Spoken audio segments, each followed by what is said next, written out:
Hi everybody and welcome to episode 4 of Quantifiably Bitchy.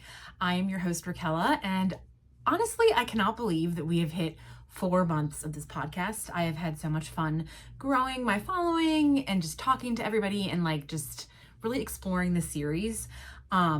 So welcome to episode 4. We are happy to have you here. I am getting over a really gnarly cold. This past week it's been absolutely brutal. Summer colds are awful, turns out. So I'm a little behind on wanting to film this, but I am tired of waiting. So if I'm a little stuffy, no, I'm not. So that's why. So yeah, welcome. Episode 4.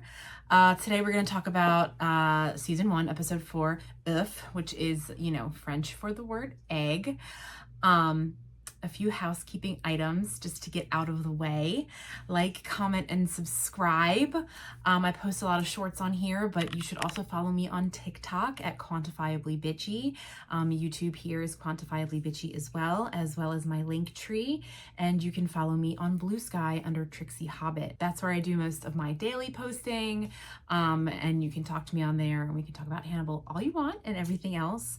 Last time I mentioned my friend Amanda's feed on Bluesky, Eat the Rude. I recommend following that again. But I also wanted to give a shout out to my internet friend Sahaya. If you're looking for another Hannibal podcast to kind of delve into that's something a little bit different than what we do here, Sahaya has Deconstructing Hannibal. I have been on it. The link to my episode is in my link tree, so you can go ahead and check that out and watch the rest of her episodes. She is a master at research. That is something that I am not as good at, and this is more of a silly podcast.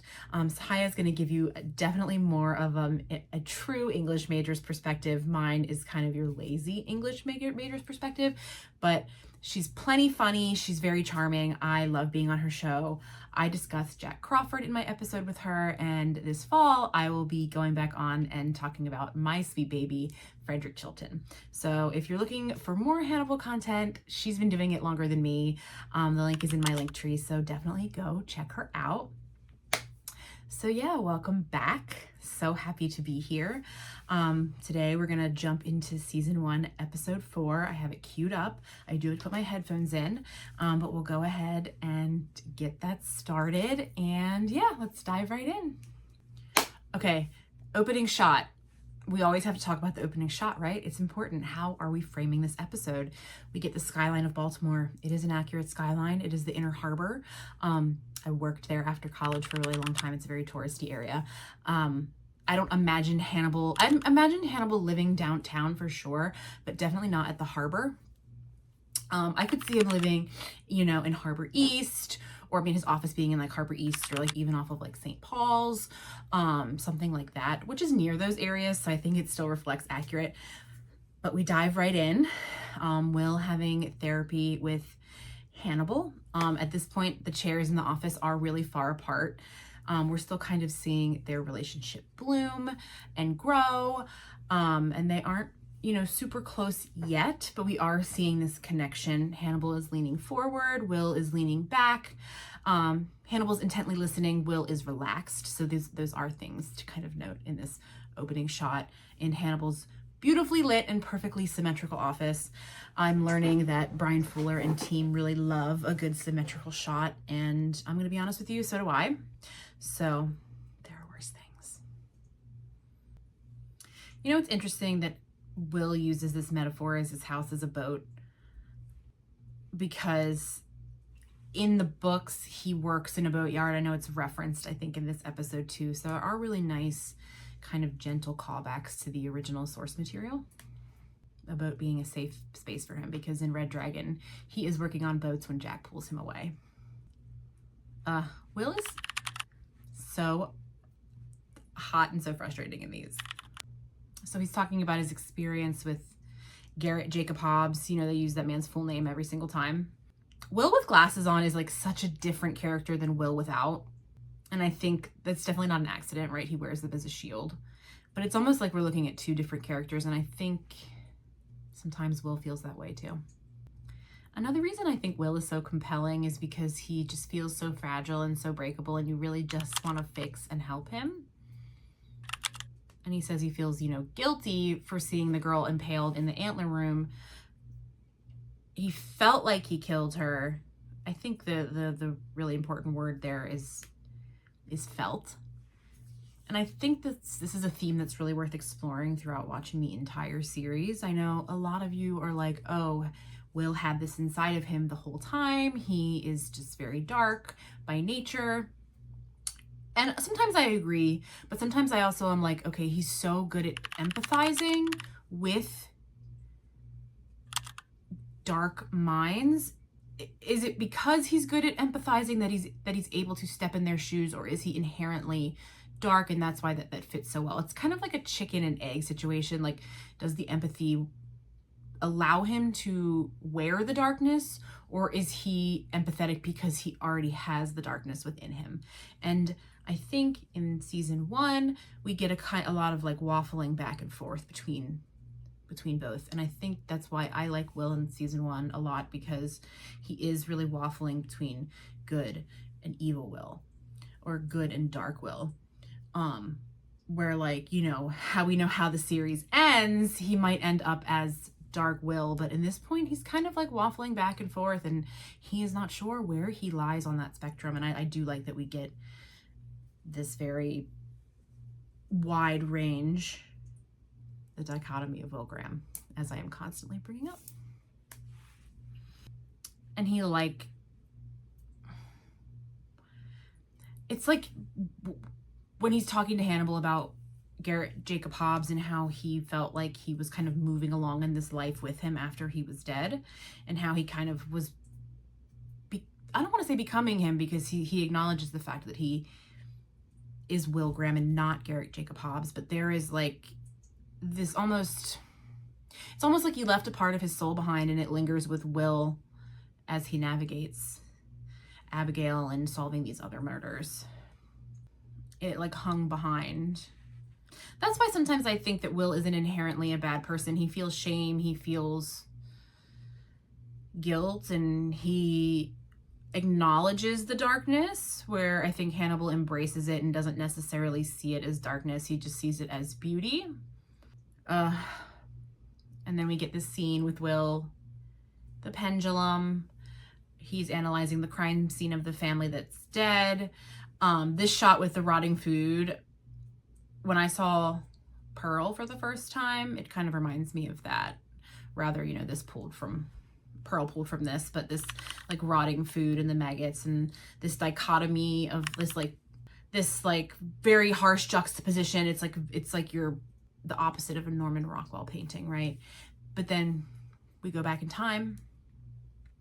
The lighting is golden, which I really love, because it's not a typical lighting setup we get in the show. Usually it's very cold, very blue, but while rewinding back to the family sitting at the table, the light is golden. Again, it's a very like Norman Rockwell painting, where before it was kind of like a perverse version with the rotting food, but happy family is the vibe we're supposed to get here.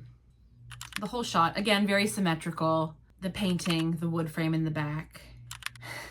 Whenever Will recollects a scene, it is so dramatic. Slamming his hand, being like, no one leaves the table. Like, the man is just like putting on a full performance in his head.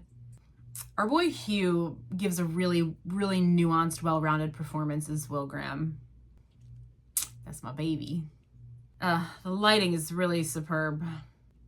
Golden lighting is very soft. It's what I'm using right now with my ring light. It's very forgiving. Every time he says, "This is my design," I can't help but laugh. I don't know why. Just like having a catchphrase is so dramatic. And then he it snaps out of his imagination, and he's just like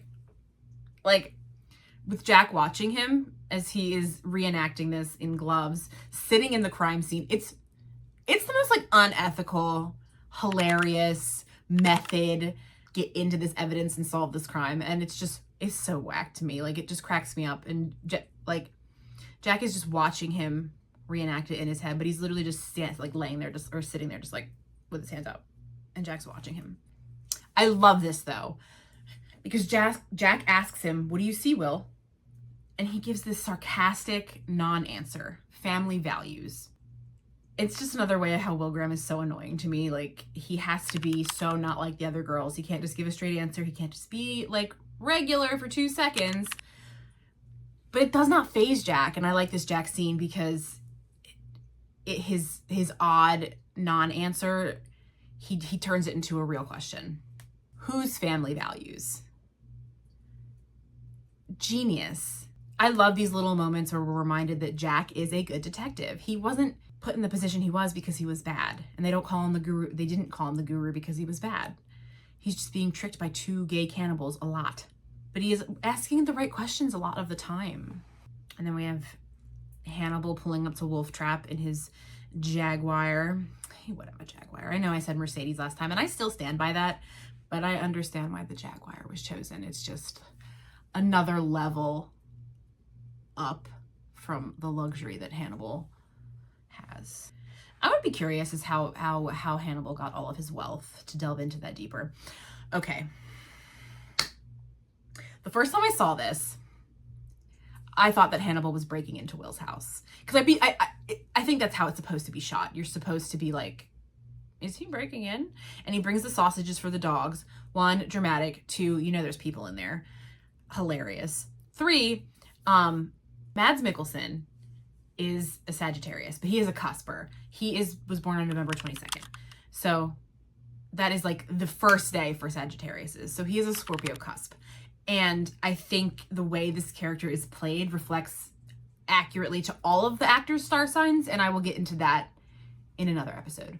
But for today, Mads is a Sagittarius, right? They're adventurous. They are, you know, daring, but he's also a Scorpio. And I think one thing Scorpios love above all else, and I'm saying this as a Scorpio, we love secrets. So him breaking into Will's house and snooping around and tricking, what I think in this moment is tricking him and like getting inside.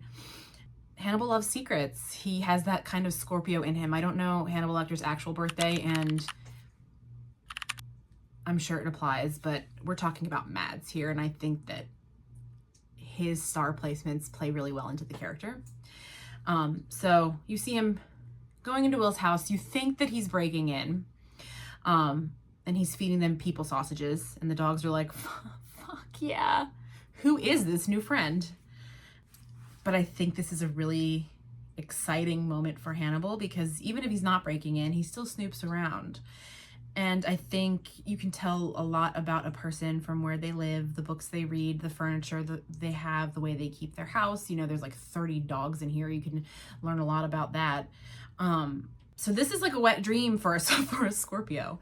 And I think that energy really plays well into this scene. He like goes in his drawers, and you have all his little white shirts and his white socks. Boring. And then the fishing lure. Not only does he snoop around it, he fucking finishes it.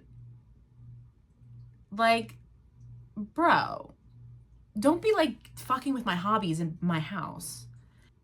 Oh, I love that. He like finishes it. Like, this man they're still like newly friends, and he's like in this man's house, digging around, fucking with his things. Because of course he knows how to build a fishing lure perfectly. And then, oh my God, these gay cannibals, pricks his blood on it and licks it off. It shouldn't be that hot, but alas, here we are. Leaving a little bit of his blood on the hook. He is leaving himself behind in his purest and most romantic raw form for this man. I love that we're given this scene with no context. I love that there's no dialogue. I love that we just watch him snoop around, make friends with his dogs. They get fed people sausage, and he just is being nosy in Will's house, and we have no idea why. Pan back to the crime scene. We find out that this family, successful, happy family, they make money. All things considered, this murder is odd. Happy families. Of course, Will Graham is jaded by the concept of family. Norman Rockwell with a bullet. I fucking love Jimmy Price. But yeah, we're first now hinted at the fact that, oh, Will is not really like in love with the idea of like a traditional family. he clearly has sarcastic things to say about it. Why is that? I remember being very, very confused the first time I watched this because the kids get abducted first and then they come back to see their families and then they kill them. All right, we're back to Abigail in the hospital. We see her scar. One thing, they really do a really good job lighting her eyes matching her shirt, the yellow in the background. Yellow is an important color in the series. I think it represents safety in certain ways, and she's wearing blue, another safe color. So we're in this like very safe, soft environment with her, which is a great, Abigail's so interesting because she has this edge, but you're constantly, I think, being disarmed by her because she's this young woman, very soft, very scared, has the whole ingenue thing going on and the whole like final girl scream panic face. She fucking hates the psych ward, which can you blame her? Take me home. She's a celebrity victim. Something we also have to consider that this was a high profile case. You know, it's just, we're watching it on our TV. It's important to see it in the context of the world. He was a serial killer. Of course, it's going to be broadcast everywhere. Dr. Bloom, I think, is fighting for her dear life in season 1 because she's like, please go to therapy. Let's all be gentle with Abigail Hobbs, and everyone is just pulling her in a million different directions, and she is eager to be pulled because she is tired of sitting in therapy. I love that Alana drinks beer. It's very much like, I'm not like the other girls, but also she's totally cool enough to be a beer drinker, so it doesn't feel too forced. She strikes me as somebody that maybe like grew up in a small southern town, and like beer is kind of like a nostalgic beverage for her. She was raised with it. That's the vibe I get. It is also interesting because we get this, like, she is very feminine in season 1. I think the beer is, you know, generally viewed as like a masculine beverage. So seeing that nice juxtaposition with her, especially as we see her femininity kind of change as the seasons go on, is a nice little foreshadowing moment that it's just always been in there with her. I think it's wild that it's being suggested at all that Hannibal step in as a parental figure for Abigail in a medical setting. The amount of unethical psychiatry being practiced throughout the season is actually fucking hilarious, and everyone is just so charmed by Hannibal that they're like, sure. I love that Jimmy Price has a twin. I love when we get secret twin and they're like never shown, but it is important. Like, it's an interesting thing to learn about a person because twins are very unique in the way that they function. They have this like built-in best friend. Are they identical or not? There's like this very deep loyalty, and it can really shed a lot of light on the character. And it's a nice kind of one-off line that we learn about Jimmy Price. Zeller fucking hates willgraham, and I always have to really respect a character that like really doesn't like a character that is well liked by everyone else. So like willgraham, like Freddie Lowndes doesn't like him and everyone's obsessed with him, and I think that's hilarious. Zeller, it's definitely coming from a place of jealousy, which is also really interesting to explore. And then willgraham is like, oh, the middle is always trying to figure out how they fit in, bitch. I am a firstborn, and I think I check off a lot of the stereotypical boxes for that. My brother got away with everything. I was definitely the guinea pig for all our rules and regulations in the house, and he got an easier time. He also just didn't give a fuck, so I always respected him for that. And then the next shot, tell me about your mother. I love that he asked that question. And Will clocks the fuck out of him. He's like, wow, lazy. You really want to talk about mom? You really want to talk about mom? Okay, Freud. Like, I thought you were a real psychiatrist and that's the best you got, mommy. Low-hanging fruit. But then, the dialogue here fucking smacks. He's like, oh, that's low-hanging fruit. Yeah, I bet it's on a really high branch that you can't reach, Will. You're giving mommy issues. Clocks the fuck out of him. They just like stay clocking each other in this. It's like, who is really being like analyzed right now? And he never knew her. Never knew mom. Very interesting. At the end of the day, our parents are going to fuck us up. No matter how much they love us, no matter how much hard they try or not, like there is going to be trauma there. And you can always learn so much about a person with their relationship with their parents or just their parents in general. So while it is lazy, I do appreciate Hannibal for giving us more insight about Will. I think it's also interesting that, you know, it's revealed that Hannibal is an orphan. His parents die young. He's adopted by his uncle. And we find out Will's kind of an orphan as well.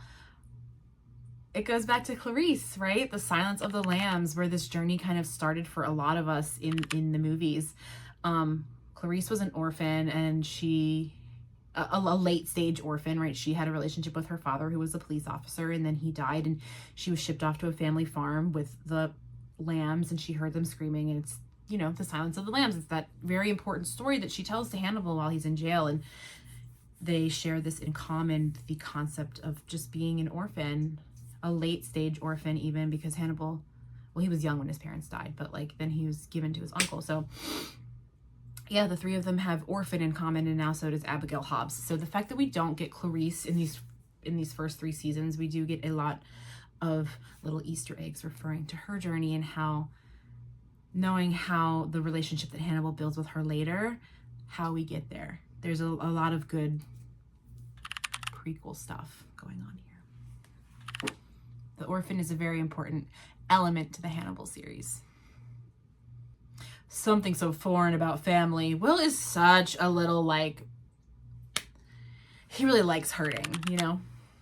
And I do always love exploring the idea of found family. And then the one little one-liner, oh, thanks for feeding my dogs. And you're like, oh, he was let in the house. But I think that changes everything very little. Okay, he didn't break in, but he still went through that man's underwear drawer. Like, boundaries, babe. Finding out Will's poor is really interesting too. It makes a lot of sense. He's a very simple guy. He's not very flashy with what he has. He has his cute little house in Wolf Trap. It's giving very much like Fisherman's Cottage. He's very much like pull himself up by his own bootstraps. So I think that makes a lot of sense. I also like the line where he's like, they're asking about the family that was murdered, and it's like, oh, were they rich? They sure lived like it. And I think that's a really great way to describe a family, because I feel like, especially in American society, that's what most of us are doing, right? Like, do we really have the money, or are we just spending it because everything sucks and capitalism? But it's also a very specific type of family that can be like very showy when they're not rich. Always the stranger, always the new boy at school. I like this switching back and forth and talking about Will and the crime scene. I think it's a really good way to disarm him and get him to talk about himself. And that is what happens.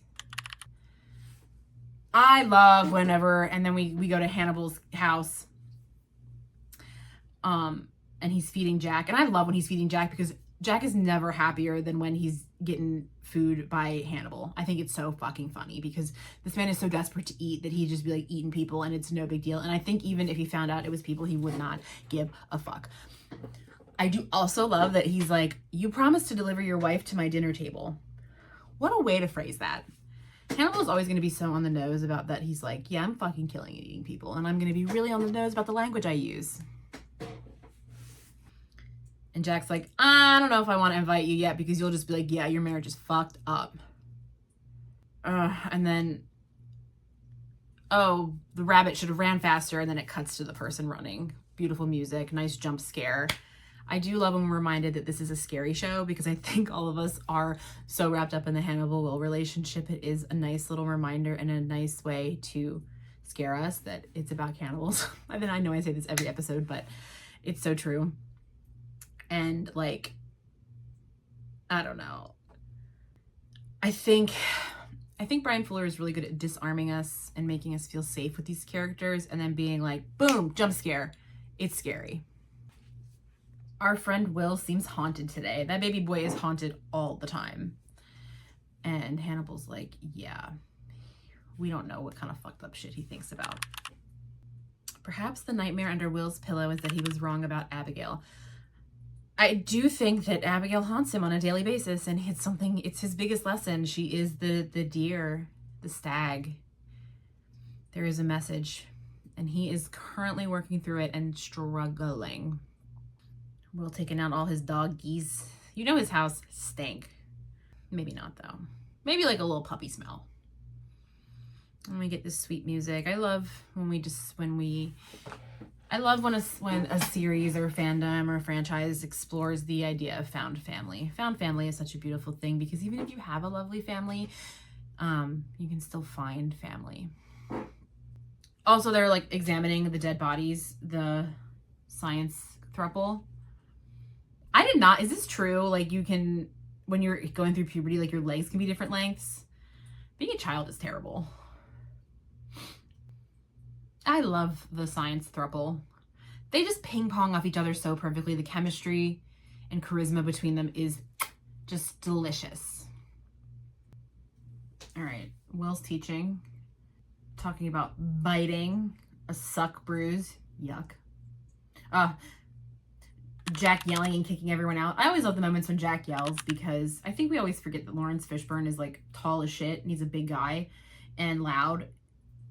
And in those bloopers, like where Scott Thompson is like jumping because Jack is being scary. First of all, that would make me jump too. Because I really like Lawrence Fishburne and I think he's really intelligent and like does a lot of Shakespeare and can be very soft. So in these moments where he's very loud and aggressive, it scares me because again, I'm always being disarmed when I'm watching this, but it's important to remember that Jack is kind of a powerhouse. Okay, so we found a pair of prints in the house. This was such a clever serial killer, this episode, this premise. So we're noticing a pattern. 3 children, 1 goes missing and the rest die. But the child goes missing first and then comes back. Arrest in Virginia. This beautiful symmetric shot going into their house during Christmas time. It's very beautiful. They play the Christmas music. It feels like family. Another example of how they want you to know that these families are happy, normal families. This feels like Christmas, and they all have like bullet holes in their head and shit. There's like a child in the fireplace or some shit. Oh, and they're all choking at the smell. It's pretty brutal. The fuzziness of the sounds, you kind of fall into Will's head. Right back into the lab where they are examining the children. The thing about serial killers and murderers is when they make mistakes is that's usually when you're going to learn something really important about them, and that's when you can catch them. So in this one, there was a mistake because they fucked up killing the mom. So there's 2 guns. And the additional corpse in the fireplace is the kid that failed to kill his parents. And this is something that I've discussed before, how it's not a traditional procedural show. We find out who the murderers are before, like not at the end, like in the middle of the episode. Usually we're like right in the middle of the episode right now, like exactly in the middle. 21 minutes in, and it's Molly Shannon, SNL's Molly Shannon. She does a great job in this role. I love when we get these non-traditional actors cast in roles that you might not like guess that they would be in. She does a great job. The reason I like that season 1 is kind of a false procedural. I know that's not initially what Brian wanted, but I think it teaches us a lot about Will's thought process, and he kind of manipulates these procedural episodes in a way that we can understand how Will sees the world and how Hannibal sees the world and how Jack sees the world. So they're almost like case studies for us to learn the characters. It's not about the crimes. It's about how are these characters behaving in these situations. So it really takes the procedural model and kind of turns it on its head and uses it as a way to study these characters instead.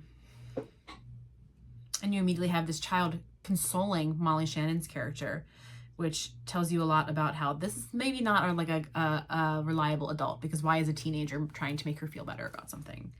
She's the mom, right? First time I saw this, I was like, okay, it's obvious that we have like this older kid that's kind of been indoctrinated way earlier, so he's going to be the one to control the younger kids too. This is a pattern. This is something that has been going on for a long time. It's serial. Will in his empty pit of a classroom. This shot with Beverly, another symmetrical shot of Will. We love symmetry. We love balance. Beverly standing in the doorway. She is so hot here. Like, that is my girl. Willard Wiggin. Will's very clearly not listening. Beverly's always challenging him, pushing him, not letting him hide behind himself. She makes him better. Methylphenidate. Who is Willard Wiggin? That boy is not listening. All right, and now we're finding out there are more families with the same pattern. So again, we are realizing it's a serial. CJ Lincoln, we were reminded that his name was CJ earlier. Connecting the dots. He has no charges. He was a good kid because these were good families. She's stealing these children from happy families. I like that this episode constantly is like talking about the concept of family while we're learning about Abigail's relationship with her family, Will's relationship with his family, and Hannibal's relationship with family. So we're learning what family means to these main characters in comparison to these happy families getting murdered. So now they're starting to realize this child might be the ringleader. He's like helping keeping the kids in check. And you can tell that he is noticing that the newest kidnappee is not adjusting well and he pees his pants. Imagine having to clean up pee with like little hand napkins.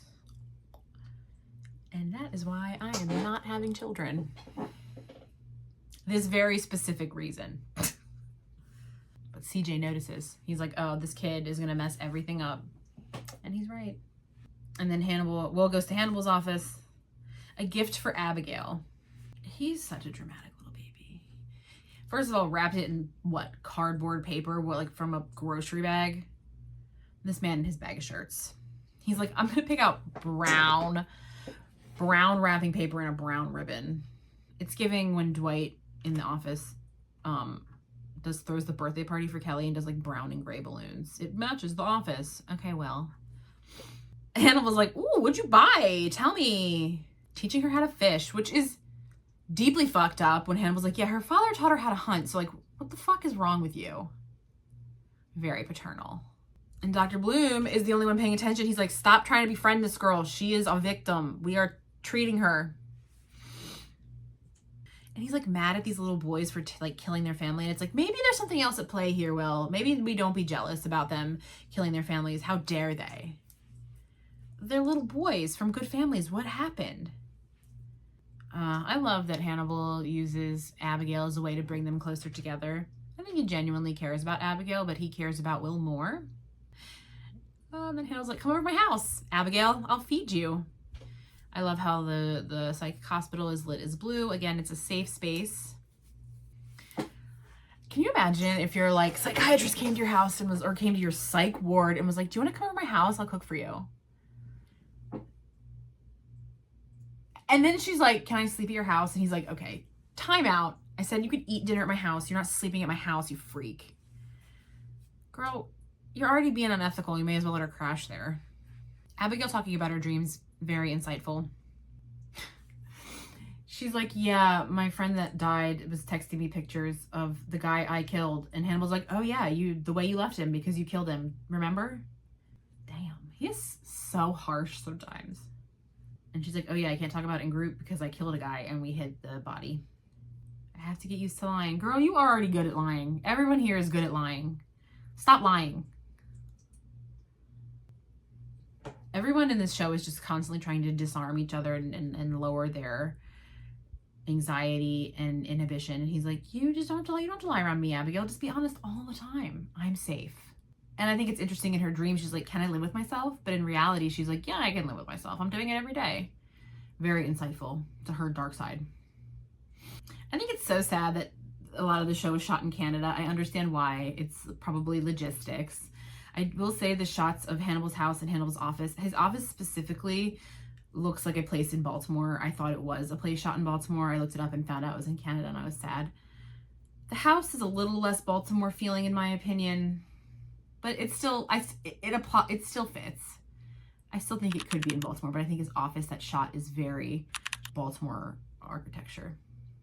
So he's in his kitchen with Abigail, and Abigail's like, I want to work in the FBI. Are you crazy? Why would you want that? And then Hannibal's like, yeah, I would like that because you can cover up my crimes, babes. And she's like, I'm too crazy though. Yes, you are. You are not your father's daughter. Yes, she is. This is one of my favorite scenes. He's like, what if you do shrooms with me? Again, unethical psychiatry going on here. I love it though. She's like, you want me to do drugs? And he's like, no, babes, just these drugs with me watching you. I love that Hannibal's like, I will trip sit you. You can come over to my house. I'll make you breakfast. I will trip sit you while you microdose on shrooms and try to forget all your unhappy memories. Do you trust me? Fuck no. I've been like thinking, would I trust Hannibal to trip sit me? And I'm thinking, I would want to say yes, but I'm not Abigail Hobbs. And like, he got Mason Verger fucked up and he ripped his whole face off in the movies. So there's like a solid chance that he doesn't trip sit me, he trip murders me. I'm not sure if I would want Will trip sitting me either because he's just too anxious. I'm not someone that wants to do psychedelics. Like, I'm definitely that person that would like come to and just be like, oh yeah, I accidentally murdered 10 people. Maybe Hannibal would like me if I'm on mushrooms. He could make me lose my mind. Yeah, he would Mason Verger the fuck out of me. No, I don't want that man trip sitting me. Okay. So they are talking about this pattern, trying to establish a pattern. Will is like somehow convinced that there isn't like an adult at the helm here. It's just like kids. It's like fucking Lord of the Flies. This like band of kids killing parents. Come on, Will. He's not used to having an adult at the helm. So he's like, that must be just a group of kids killing their parents. Okay. Abigail's high as fuck. And like, not the good kind of high, the scary kind, I think. Oh, and she's going back to shooting deer with her dad. So she's tripping on mushrooms and she just immediately starts seeing all the bad memories. And the teacup crashes to the ground and just creates this metaphor that carries throughout the whole series. Once it breaks, you can't put it back together. Sure, you can glue it, but it's still broken. You know what I mean? Like when you break something and glue it with super glue, you can tell. I really like that Abigail is the one to break the teacup because she is the messenger for Will and for Hannibal. She is the stag. She is the lesson. So for her to be the one to drop the teacup and to kind of connect to this metaphor for Hannibal to use later is so significant. And it's just kind of this like seemingly throwaway scene. It's interesting because she's like, more secrets for us. And he's like, oh, we'll have many secrets. When 10 minutes ago, he was like, oh, we just have this one. It's never just one secret. It's always once you start lying, you can't stop. And she's like, oh, did Dr. Bloom say this was okay? And he was like, of course not. She would hate this.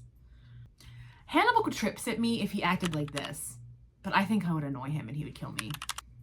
Breakfast for dinner. I like this scene too because I feel like when you're a kid and you make breakfast for dinner, it feels really special. It is this very paternal moment for Hannibal. I don't think we get a ton of paternal moments with him outwardly.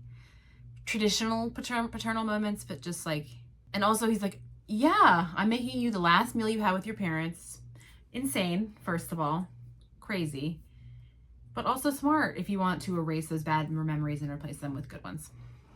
I love that they're like trying to solve this crime, like Will and Beverly and all the cops. And then like Hannibal is just in the other scene, just like drugging Abigail. So ethical. Beverly's always like, she's eating that pose. All right, we're finding out they killed the mothers last. The boys are susceptible to CJ. And they are now learning that there is an adult involved. Duh. Band of kids killing their parents, please.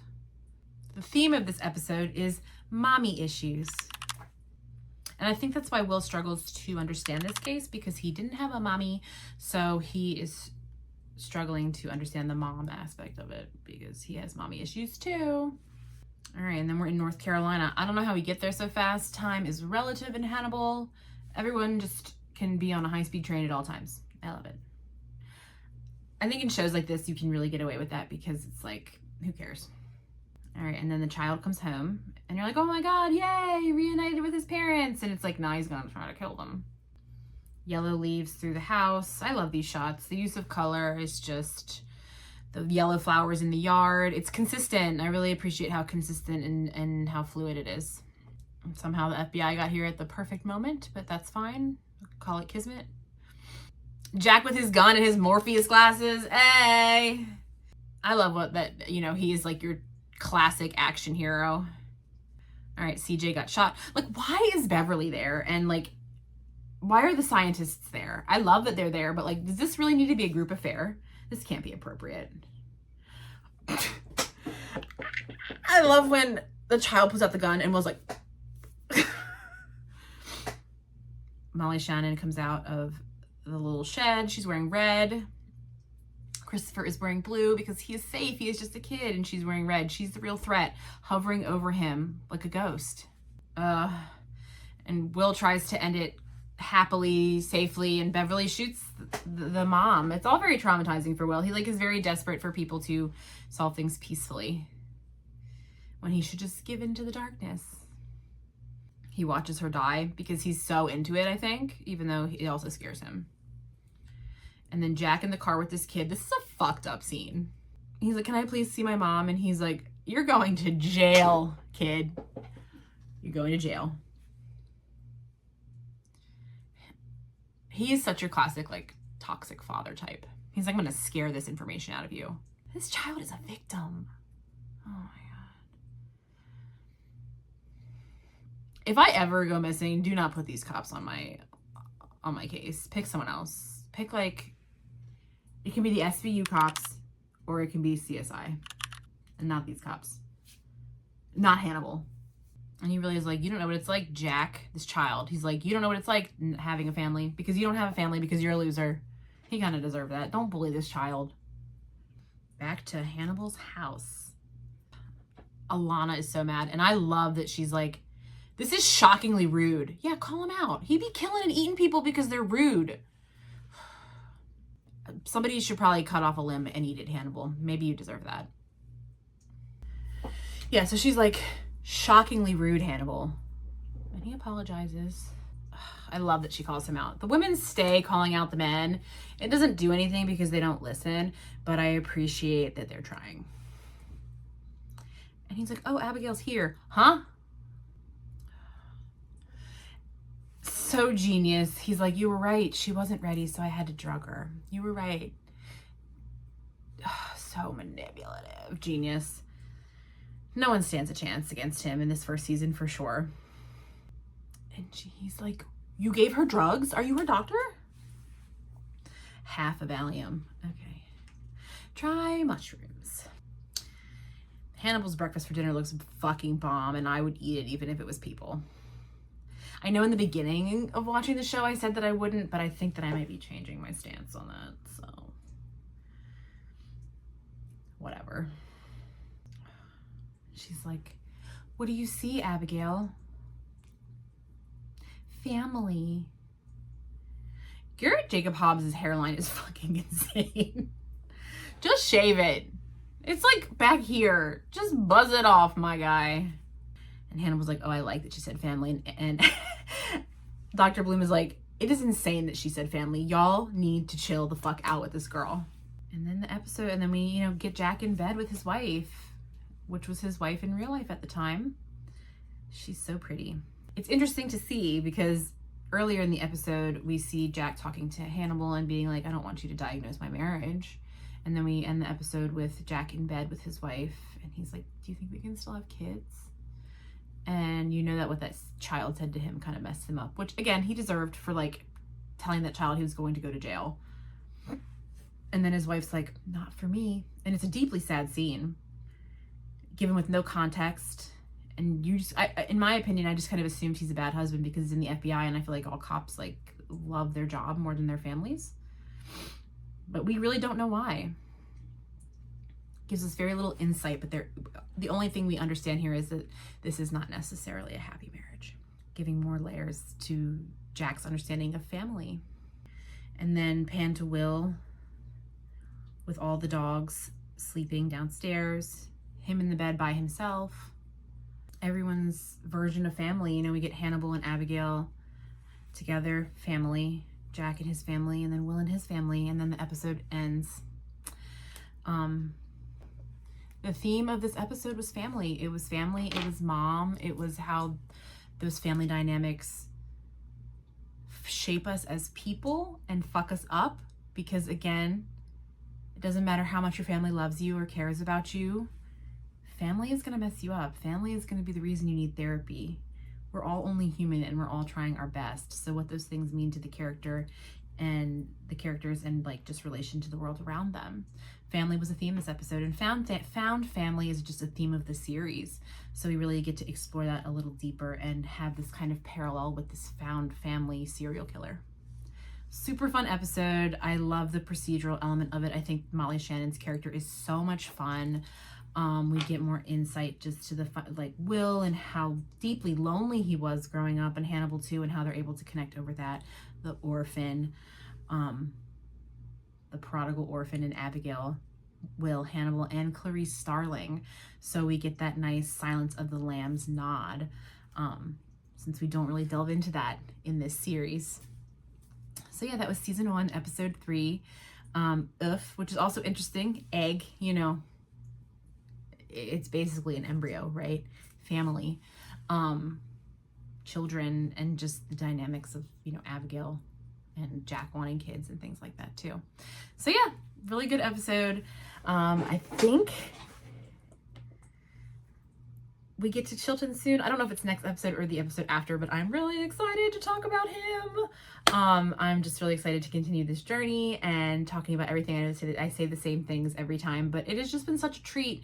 The Fannibal fandom has just accepted me with absolute open arms, and I am forever grateful, and I always want to just share everything with you and hear all of your opinions. And I'm gonna get some of it wrong just because that's who I am. I am not super researched. I am not super good at details sometimes. So this is just my interpretation of what I think the show means to me, watching it I've only seen it a handful of times. I've only seen it all the way through once. So I'm gonna get some things wrong, and I'm happy to hear about those things in the comments and your interpretations and how you took things, and I just want to hear it all. So share with me your thoughts, like, comment, and subscribe on my YouTube, Quantifiably Bitchy. Make sure to follow me on TikTok at Quantifiably Bitchy as well. I do a lot of short form kind of jokey videos there, and also on Bluesky at Tricksiehobbit. That's just kind of where I dump all of my thoughts. So please feel free to chat with me on all of those platforms. My link tree is in my bio. But yeah, happy to be here. Super excited to continue this journey with you. Reach out, like, comment, and subscribe. And just, yeah, remember to have fun and eat the rude. Bye, guys.